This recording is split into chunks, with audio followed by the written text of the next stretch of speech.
Hello guys, कैसे हैं आप लोग। उम्मीद करता हूँ अच्छे होंगे। दोस्तों, दिसंबर 2023 में मैंने सीजीएल ज्वाइन किया था और उस टाइम से इस महीने मेरा 1 साल हो जाएगा पूरा।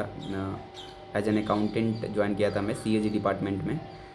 और दोस्तों, इसमें देखेंगे कि मेरा स्टार्टिंग में सैलरी जब ज्वाइन किया तो कितना था और अभी कितना हो गया है। तो 1 साल में अगर नॉर्मल देखें तो कितना का इंक्रीमेंट हो जाता है। अगर गवर्नमेंट एम्प्लॉई है कितना परसेंट इंक्रीज हो जाता है नॉर्मली सारे एम्प्लॉई का, जितना भी ज्वाइन करते हैं गवर्नमेंट कोई भी डिपार्टमेंट हो। तो इसमें वही सब सारी चीज़ों को देखेंगे और इसमें कोई मेरा दिखावा नहीं है कि मेरा ये इतना सैलरी है चाहे उतना सैलरी है, क्योंकि आपको भी पता है कि एक से एक 30 मार कहाँ है आजकल। मतलब गवर्नमेंट जॉब में इससे भी ऊपर ग्रेड पे का है, 4800 ग्रेड पे, 5400 ग्रेड पे।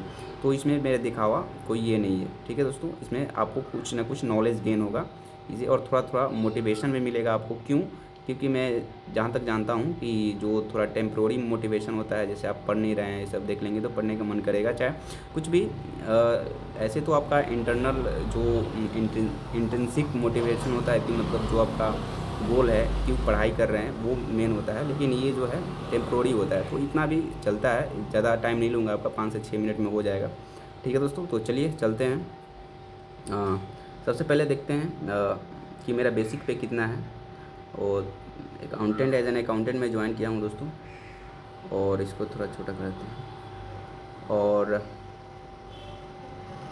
अगर देखें दोस्तों, मेरा बेसिक पे है 30,100। ठीक है, जब मैं ज्वाइन किया था तो मेरा बेसिक पे था 29,200। ठीक है, एक बार इंक्रीमेंट लगा है। दिसंबर 2023 में ज्वाइन किया था तो जुलाई 2024 में मेरा इंक्रीमेंट लगा है। 6 महीने का सर्विस, अगर 6 मंथ का सर्विस आप कंप्लीट करते हैं तो आपका एक इंक्रीमेंट लग जाता है। उसके बाद से एक साल पे इंक्रीमेंट लगता रहता है।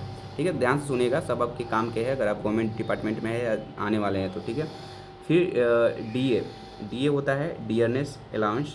डियरनेस अलाउंस में क्या होता है दोस्तों कि आपका जो महंगाई भत्ता है वो डीएनएस अलाउंस होता है। ठीक है, जो आपका बेसिक पे होता है उसका कुछ परसेंटेज गवर्नमेंट देती है, क्योंकि हर महीने कुछ ना कुछ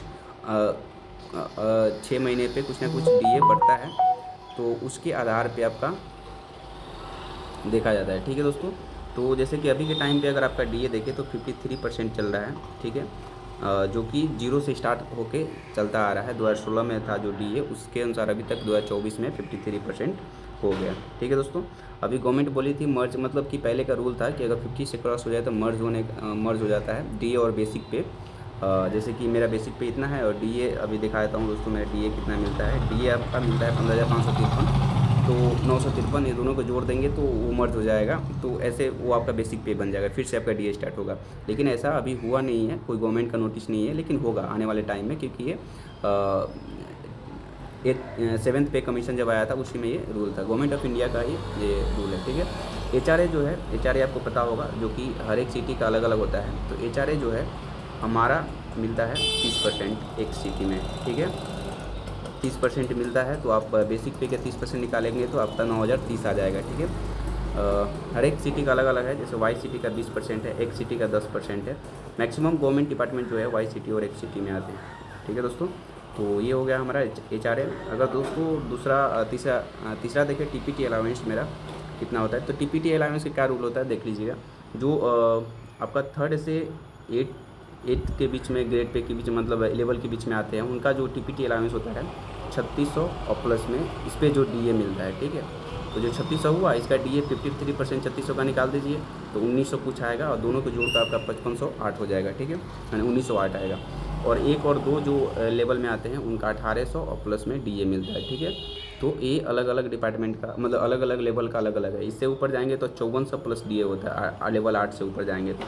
ठीक है दोस्तों, तो टीपीटी का ये है। टीपीटी का मतलब आपको पता होगा, ट्रांसपोर्टेशन अलाउंस जो होता है उसको बोलते हैं टीपीटी। ठीक है, अब दोस्तों देखें कि ये कुछ रिकवरी होती है। इन CGHS का 30 होता है, CG 250, CGGIS होता है। फिर ये आपका NPS करता है 4,600, मतलब ये आपका ही पैसा है, कहीं जाएगा नहीं। तो 4,886 रुपये टोटल गवर्नमेंट रिकवरीज करती है।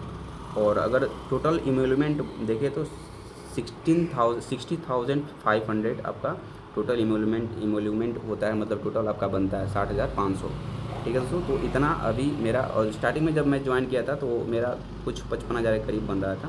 मतलब कि एक साल में आपका देखें तो 5,000 6,000 से आपका जितना बेसिक पे है उसके अनुसार बढ़ता है, ठीक है। जैसे मान लीजिए कि आपका डीए 2 बार बढ़ गया 6 महीने पे, 6 महीना पे 4%, 4%, 8% हो गया, एक बार इंक्रीमेंट लग गया, मतलब एवरेज लेके चले तो 11% तो मिनिमम होता है ये आपका जो एक गवर्नमेंट एम्प्लॉय का इंक्रीमेंट होता है साल में। लेकिन ये भी कंफर्म नहीं है, क्योंकि इन्फ्लेशन कभी कभी जो आपका सीपीआई होता है, कंज्यूमर प्राइस इंडेक्स, अगर कम रहे तो 3% ही कभी कभी गवर्नमेंट देती है, तो 9% तो मिनिमम बढ़ता है ये साल का आप लेके चले, और प्रमोशन को हटा देता बोल रहे हैं, ठीक है। तो ऐसे होता है।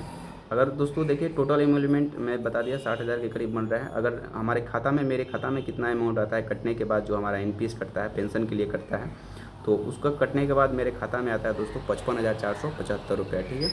55,475 रुपये खाता में आता है, और ये टोटल 55,475 होंगे, आप लोग देख लीजिए, ठीक है। तो यही है गवर्नमेंट एक अकाउंटेंट का सैलरी, जो सीएजी डिपार्टमेंट या मतलब लेवल 5 में जो है, जो है ये कनेक्ट किए होंगे, मतलब इतना सैलरी मिलता है, ठीक है। सीजीएल में इससे ज़्यादा सैलरी है, लेवल 6 का हो गया, लेवल 7 का जो इनकम टैक्स इंस्पेक्टर होते हैं, चाहे जीएसटी इंस्पेक्टर होते हैं, चाहे एएसओ होते हैं, ये सब फिर डबल ए वो जो होते हैं 4800 ग्रेड पे आ जाते हैं।